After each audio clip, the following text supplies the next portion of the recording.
The first step to set up your gradebook is to go through the Setup Wizard. To access it, click on Grades and then the Setup Wizard tab. It will show you by default the current settings of your gradebook.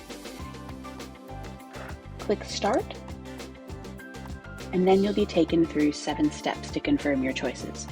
First, select your grading system. Usually we use weighted or points. On some rare occasions, you may choose formula. In the second step, we recommend selecting to release the calculated final grade rather than the adjusted final grade. The calculated final grade will show students their current standing in the course throughout the semester as the course progresses. The adjusted final grade allows you to adjust students' grade if you feel that they warrant being bumped up and are very close to the next highest letter grade level.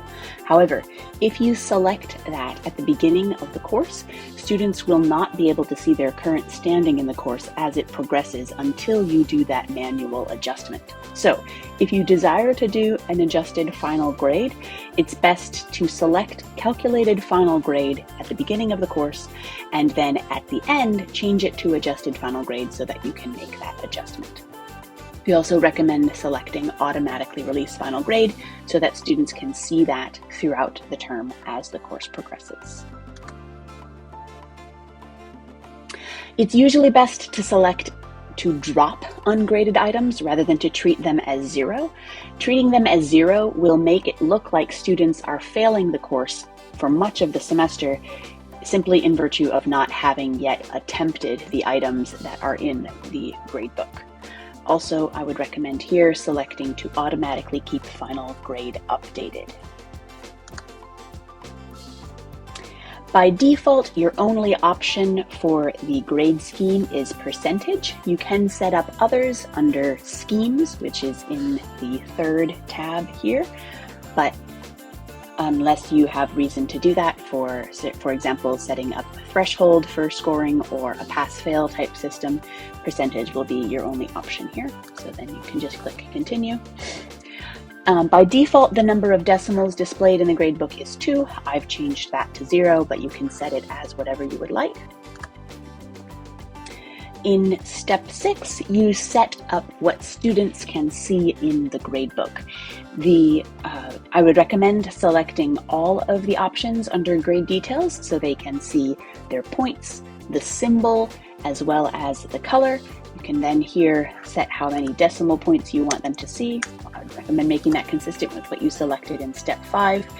Then the characters displayed determines how long the titles of the columns, the names of the titles in the gradebook can be, so that could allow you to make them shorter if you want to keep the columns narrower and the gradebook more easily navigable, but make sure they're long enough to show students what the grade item actually is so that they know what they're being evaluated on. And then it's up to you whether you would like to display the final grade calculation to users as they progress throughout the course.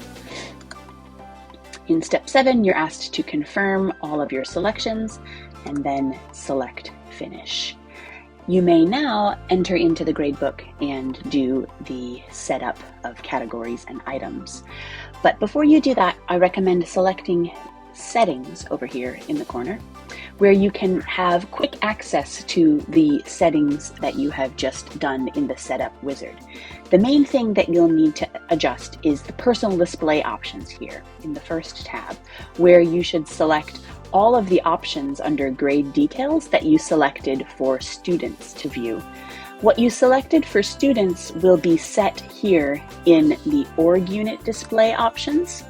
However, the Setup Wizard does not take you through your own personal display options, which are what you are able to see in the gradebook. Those are selected on the 1st tab, so make sure that you and students can see the same things.